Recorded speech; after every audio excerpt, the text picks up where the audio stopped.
பரோட்டா செய்கிறதுக்காக இன்றைக்கி நான் இந்த கப்பில் வந்து 2 கப் அளவுக்கு வந்து மைதா ஆட் பண்ணிக்கிறேன்.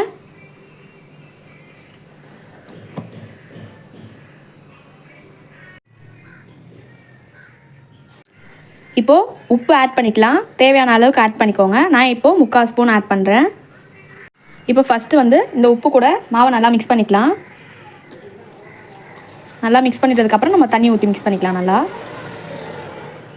இப்போ நம்ம கொஞ்சம் கொஞ்சமாக தண்ணி ஊற்றி பிசைஞ்சிக்கலாம். ஃபஸ்ட்டு நிறைய தண்ணி ஊற்றிடாதீங்க, கொஞ்சம் கொஞ்சமாக ஊற்றி நல்லா பிசைஞ்சுக்கோங்க.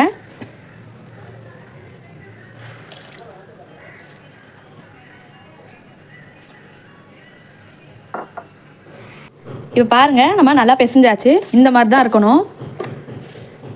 நான் 2 கப்பு வந்து மாவு எடுத்திருந்தேன். எனக்கு 1 கப் அளவுக்கு தண்ணி வந்து கரெக்டாக இருந்துச்சு இந்த மாதிரி பிசைகிறதுக்கு.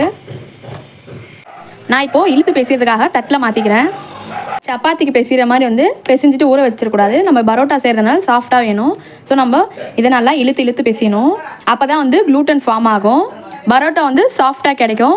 அதே மாதிரி லேயராகவும் கிடைக்கும். ஸோ இதை ஒரு 10 to 15 minutes நல்லா வந்து இழுத்து பிசைஞ்சிக்கலாம்.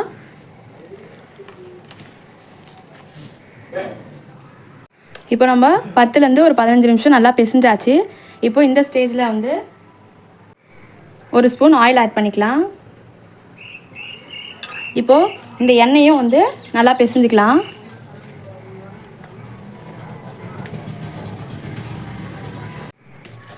இப்போது இந்த எண்ணெய் கூட மாவை நல்லா மிக்ஸ் பண்ணிக்கலாம். இது ஒரு 5 minutes பிசைஞ்சுக்கோங்க. அப்போ தான் சாஃப்ட் ஆகும். இப்போ நம்ம இதை ஊற வைப்போம் இல்லையா, அதனால் நல்லா பிசைஞ்சிட்டு ஊற வச்சுக்கலாம். இப்போது நம்ம பிசைஞ்சு வச்சுருக்க மாவை நம்ம இதில் வச்சுட்டு மறுபடியும் நம்ம இதில் ஆயில் சேர்த்துட்டு ஊற வைக்க போகிறோம். இப்போயும் 1 டேபிள் ஸ்பூன் ஆயில் ஆட் பண்ணிக்கலாம். ஏன்னா நம்ம வந்து மாவு ட்ரை ஆகாமல் வச்சுக்கணும். ஸோ அந்த எண்ணெய் வந்து எல்லாத்துலேயும் படுற மாதிரி தடவிட்டு ஊற வச்சிடலாம். ஸோ இப்போது எண்ணெய் தடவியாச்சு. இது நம்ம மூடி போட்டு மூடி வச்சிடலாம். இந்த மாவை வந்து மினிமம் 1 hourலேருந்து 2 hour ஆச்சு அட்லீஸ்ட் ஊற வைங்க. அப்போ தான் பரோட்டா சாஃப்டாக கிடைக்கும். இப்போது நான் ஒரு 4 to 5 hours நல்லா ஊற வச்சுருக்கேன். இப்போ ஓப்பன் பண்ணி பார்க்கலாம். பாருங்கள் எவ்வளோ சாஃப்டாக இருக்குன்ட்டு. இப்போ நம்ம இதை தனித்தனியாக பால்ஸாக பிரித்து வச்சிடலாம். ஏன்னா மறுபடியும் நம்ம ஊற வைக்க போகிறோம். அதனால் இப்படி பண்ணிவிட்டு இப்படி வச்சு ப்ரெஸ் பண்ணிங்கன்னா நம்மளுக்கு ரவுண்ட் ஷேப்பில் கிராக்கில் இல்லாமல் கரெக்டாக வந்துடும். பாருங்கள் ஷேப்பாக அழகாக வந்திருக்கு. இதே மாதிரி எல்லாத்தையும் எடுத்துக்கலாம். எனக்கு வந்து 7 பால்ஸ் கிடச்சிருக்கு. ஸோ இப்போ நம்ம மறுபடியும் இதில் எண்ணெய் ஊற்றிட்டு ஒரு 1/2 hour ஊற வச்சுக்கலாம். இப்போது 1/2 hour ஆயிடுச்சு. ஸோ இப்போ நம்ம இதை விரிக்க போகிறோம். ஒரு பெரிய தட்டு எடுத்து இந்த மாதிரி கீழே வச்சுக்கோங்க. ஃபஸ்ட் கொஞ்சமாக இதில் எண்ணெய் ஆட் பண்ணிக்கலாம். விரிக்கிறதுக்கு அப்போ தான் ஈஸியாக இருக்கும். பிளேட்டில் நல்லா தடவிடலாம். அப்போ தான் நம்ம தடவும் போது வந்து கீழே ஒட்டாது. இப்போ நம்ம ரெடி பண்ணி வச்சுருக்க பால் இதில் வச்சு நல்லா இந்த மாதிரி ப்ரெஸ் பண்ணிக்கலாம். நல்லா ஊறினதுனால நல்லாவே விரிக்க வரும். பாருங்கள் நல்லா விரிக்க வருது. பார்த்தீங்கன்னா இந்த பாருங்கள் நல்லா தெரியும் டிரான்ஸ்பரண்ட்டாக.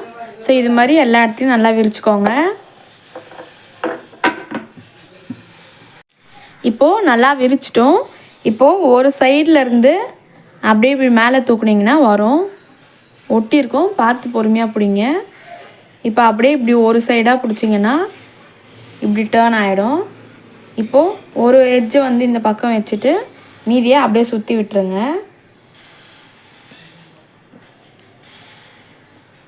இது மாதிரி எக்ஸ்ட்ரா இருக்கிறது வந்து கீழே வச்சுக்கலாம். அவ்வளோதான், பரோட்டா ரெடி. அதே மாதிரி இப்போ நான் இன்னொரு பால் எடுத்து விரிச்சிக்கிறேன். இப்போ நம்ம இதை வந்து கத்தியில் பண்ண போகிறோம். அதையும் எப்படி பண்ணலான்னு பார்க்கலாம்.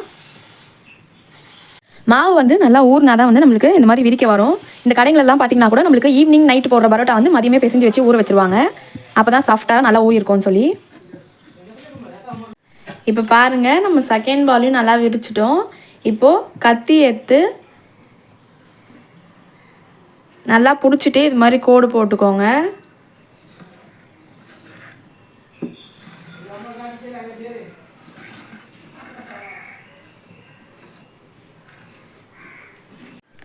பாருங்கள், இந்த மாதிரி நல்லா போட்டுக்கோங்க கோடு. போட்டுட்டு இப்போது இந்த சைடில் இருக்கிறத நடுவில் கொண்டு வந்து விடுங்க. அதே மாதிரி இப்போது இந்த சைடில் இருக்கிறதையும் நடுவில் கொண்டு வந்து விடுங்க.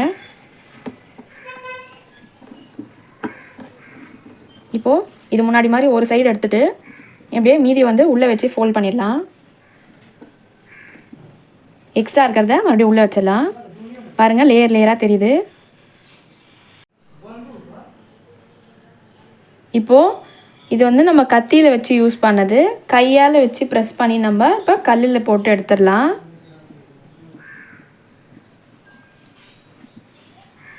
நம்ம விரிச்சதுக்கப்புறமும் பாருங்கள் லேயர் லேயராக தெரியுது. இப்போ நம்ம வந்து இதை விசிறி மாதிரி பண்ண போகிறோம்.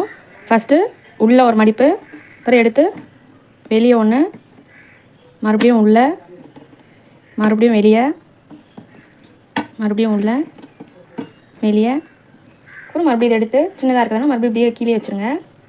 ஸோ இப்போ இதை எடுத்து இந்த சைடு குட்டியாக இது இருக்கிறத உள்ளே வச்சுட்டு நம்ம ஷேப் பண்ணியிருக்கிறத எடுத்து அப்படியே ஒரு சின்ன ரோல் பண்ணிக்கலாம். அவ்வளோதான். எக்ஸ்ட்ரா இருக்கிறத வந்து கீழே வந்து வச்சுருங்க. அவ்வளோதான், முடிஞ்சு. பாருங்கள், ஷேப் கரெக்டாக வந்துடுச்சு. இப்போ நம்ம இதை கையை வச்சு நல்லா அமுத்தி சுட்டு எடுத்துடலாம்.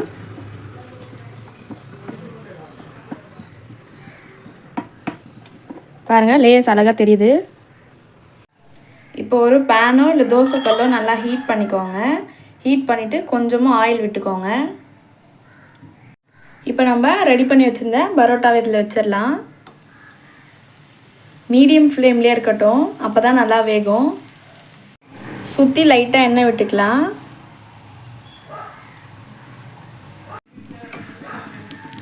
திருப்பி திருப்பி போட்டுக்கோங்க. பாருங்கள், இப்போ தான் கலர் வந்து லைட்டாக கோல்டன் கலரில் வருது. ஸோ இதே மாதிரி திருப்பி திருப்பி போட்டுக்கோங்க. அந்த லேயர்ஸ்லாம் பாருங்கள் அப்படியே நல்லா தெரியுது.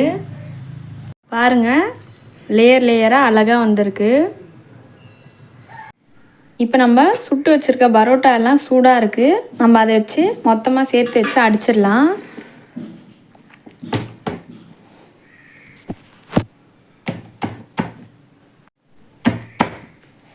சூடாக தான் இருக்கும், கொஞ்சம் பார்த்து அடிச்சுக்கோங்க.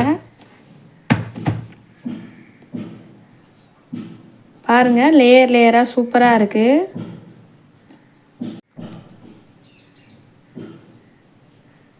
ஒவ்வொரு லேயராக தனித்தனியாக வருது பாருங்கள். சாஃப்டாக இருக்குது. நம்ம ரொம்ப நேரம் ஊற வச்சதுனால தான் லேயர் லேயராகவும் சாஃப்டாகவும் கிடச்சிருக்கு. தேங்காய் சட்னி இல்லை குருமா கூட ட்ரை பண்ணுங்கள். நீங்களும் ட்ரை பண்ணி பார்த்துட்டு கமெண்ட் பண்ணுங்கள். நன்றி.